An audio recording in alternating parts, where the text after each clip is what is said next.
Eto guys, nagbabalik tayo dito kay Infinix para sa latest update po ng kanilang mga latest model o yung kanilang mga pinakamabilis mabenta ngayon, especially yung kanilang mga Note series.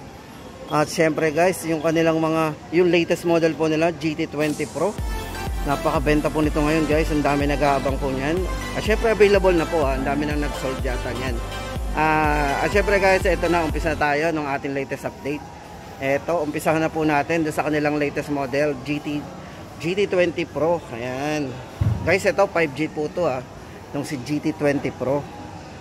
Ito guys, para sa latest update natin, ito ay may isang variant lang. So guys, ito meron tong extended RAM o up to 24 gig extended RAM. Ayan. Guys, ito for GT. So ito ay yung kanilang official gaming phone para sa MPL guys. Yan. Ito para po sa kanyang chipset. Ito yung naka Dimensity A200 Ultimate 4nm 5G processor at naka dedicated gaming display chip. Ayan. Para po sa kanyang stable frame rate engine. Ito guys, experience natin gaano kaganda to. Guys, ito pagka mag-a-avail tayo nito, yung mga description nito like itong kanyang kulay. Pag sinabing orange, ito lang po yung orange sa kanya, itong guhit na yan. Yan sa box. Pag sinabi yung orange, pero black po yung kanyang yan. Guys, ito para sa price update natin dito, 15,999. Ito po yung pinaka, ayan, kung gusto natin ng pangmalakasan dito kay Infinix. Ito po, nandito na lahat. Ito guys, naka 4nm Dimensity 8200 Ultimate na kanyang processor. Naka 4nm At syempre guys, hindi pa huli ang camera nito. Ito ay merong 108 megapixel po para sa kanyang main camera. Maganda dito guys, may 4K resolution din to pagdating sa video. So check natin. So meron siyang 4K resolution. Ayun napaka-smooth ang kanyang 4K resolution din. So no worry tayo. Yan, naka 4K po yan, 1060 frame. Meron din 30 at sa 1080p meron din siyang 60 frame. So may dalawang pagpipilian tayo kung gusto natin ng resolution na mas mataas o yung katamtaman. Yan. At syempre guys, meron na itong dual view video. Yan. Astig. Kasi ito hindi lang pang gaming pang camera din, tama-tama to. Ito nga pala guys, para sa mga colors nito, ito ay merong silver. Yan, pag sinabi namang blue, parang nagiging gray naman dito guys. Yan. Guys, ito yung kanilang latest model Ito po, yan, tama-tama sa mga gamer kasi ito po ay naka 144 Hz na po. Full high definition display. AMOLED display. Yan. At syempre, kung maglalaro tayo, naka 120 frame per second. Stable frame rate po. Yan. Yan guys, update natin 15,999. Then guys, ito next naman natin papakita sa inyo ay si 030. Syempre guys, si 030 hindi pa rin pauhuli ito, 030 5G. Ito may maximum RAM up to 21 GB RAM. So isa sa pinagmamalaki guys nito, yung kanyang 4K na naka 60 frame per second, yung kanyang front vlogging camera na 50 megapixel. Ayan. Syempre guys, ayan. Ito naka leather po yung likod nito. Ayan. Naka leather. 108 megapixel din po para sa kanyang main camera. So ayan guys, ang latest update natin dito kay Ito, mahilig tayo sa camera, tama-tama sa inyo to. Tapos guys, ito napakagaan din ito naka quad curve po yan, pati tama-tama to sa mga naghahanap diyan ng mga curve design. Ito tama-tama sa inyo to. 030. Guys, ito para sa dalawang variants po nito. May dalawang variants po to. Para po sa kanyang 4G, guys, ito 9,999. Yan po guys, ang chipset naman ng 4G natin is naka MediaTek Helio G99. At para naman po sa kanyang 030 5G, ang chipset po nito is naka MediaTek 80. Yan, check po natin. 8020. Yan, 8020. 5G powerful processor. Ito to guys, naka 144 Hz na rin yan with 3D curve AMOLED display. 68 watts superbook charge na rin yan, naka supercharge yan. Sorry, naka supercharge with 5,000 mAh long lasting battery. Yan ang update natin guys dito kay 030. Then guys, next natin papakita sa inyo yung kanilang Note 40 series. Ayan. Guys, dito tayo sa Note 40. Guys, ito. Ito guys, Note 40 Pro. Guys, ito mabenta rin to guys ah. Ito kasi yung design nito, ayan, naka-curve. Then maganda dito guys, may kasama siyang ano ah, mag charge nito, yung wireless. Ayan.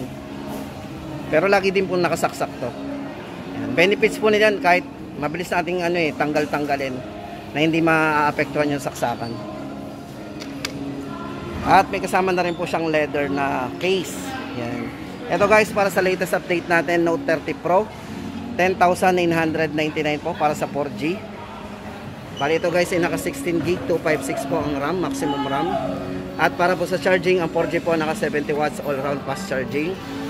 Then yung kanilang 5G guys, ito naka 100 watts all round fast charge. Sobrang bilis po nitong mag-charge. So siguro kalahating oras po nung na yan guys, 100 watts po tayo. Para po sa price nito guys, 13,999. Ayan, naka Dimensity 7025G din po yan. Napakalakas na rin ang kanyang processor. 3D curved screen, naka 120Hz AMOLED display. Ito po guys yung design nito. Bale ito po ay ano, AMOLED display na rin yan. Napakabibig nga po ng display. At syempre guys, maganda dito sa camera pa lang nito, meron na itong dual view video din. At napaka-stable din po ng ano ito, resolution. Front and back camera, meron siyang stabilized video. Tamang-tamang pang-vlog din. Ayan. Yan guys, para sa latest update natin dito. Guys, sa mga colors availability nga pala niyan is green, gold, and black. Ayan po ang update natin. Pag po 5G guys, tandaan natin, yan po ay 40 Pro plus 5G, 13,999. At ang kanyang 4G ay 10,999. At syempre guys, ito kung gusto naman natin ng flat. Siyempre, eto yung flat naman. Eto guys, maganda rin to ah. Hindi lahat kasi gusto ay curve. Siyempre may mga fanatic din tayo ng mga flat. Eto naman si Note 40 guys. Eto naka 16 gig, 256 na rin po yan. Sa charging naka 45 watts. Sound by JBL guys. Ito nabanggit natin sa Note 40 series, naka JBL sounds po yan. Eto, para sa kanyang chipset, naka MediaTek Helio G99. Tapos naka AMOLED display na rin, 120Hz refresh rate. Para po sa presyo 9,499. Tapos guys, ito naman kung 512 naman ang ating kailangan. Siyempre sobrang laki ng kailangan natin dito, yung kanyang internal storage. Presyo guys, unahin na natin, 12,999. So dito guys, naka 33 watts fast charge yan. Dimensity 7025G up to 24 GB RAM. 512 na po internal storage. At ang kanya pong mag-charge o yung wireless, 15 watts po ang capacity. Yan.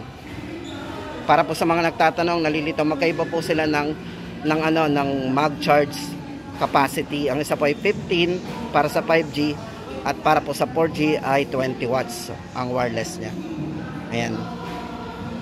Price update, 5G 12,999, 4G 9,499. Tapos guys, punta naman tayo dun sa kanilang mga budget. Eto guys, so, sa mga naghahanap dyan ng budget na pang gaming. At syempre hindi lang kasi guys, camera nito naka 108 na rin para sa kanyang stabilized video, front at back, meron po yan. Eto maganda guys, itong 8499 nila, ngayon po ay less 500, 7,999 na lang. Guys, ito naka gaming chipset, naka Helio G99.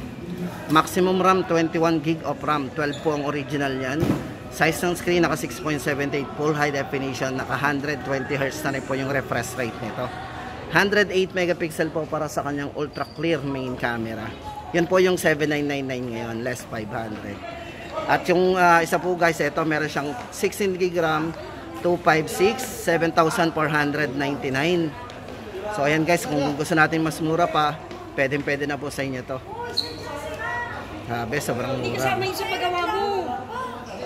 Then guys, ito naman, punta na tayo sa kanilang mga yung mga budget.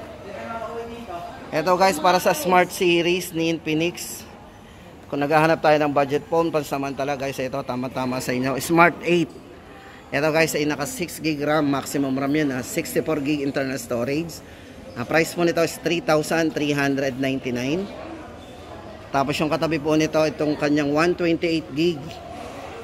So kung gusto naman natin ng 128, mataas po ang RAM nito, 8GB RAM 128, 3,999. Ito guys yung specs nito. Naka 90Hz na rin po yung refresh rate nya, 5,000 mAh, naka type C na rin po yung kanyang charging. At ito guys, kung gusto naman natin ng may mataas na RAM, ito tumaas din yung camera guys nito, naka 50 megapixel na rin, dual cam ring, flashlight, 16GB RAM maximum, 128 internal storage. Ito guys, Smart 8 Pro, 4,999. Ayan. Tapos guys, ito na, dito na tayo sa mga Hot 40i series. So guys, ito may tatlong variants. Ito yung difference guys natin. Lahat ito guys ay naka 18 watts. So yun, same sila. Then sa camera po, meron silang 50 megapixel. Ang 32 naman po para sa front. So may mataas po silang camera. At ito naman po yung kanilang RAM and ROM. Ito guys, para sa RAM, 8GB RAM 128, 4,499. 5,299 naman po kapag may mataas na RAM, 16GB RAM 128. At yung doble po internal storage natin, 256GB na mayroong 16GB RAM din, 5,999. Ayan guys, ang ating latest update sa mga budget po ni Infinix, yung budget na pang gaming, at syempre guys yung kanilang mga top of the line. Ito guys yung kanilang mga top of the line, especially yung kanilang GT20 Pro. Yan, official partner po ng MPL.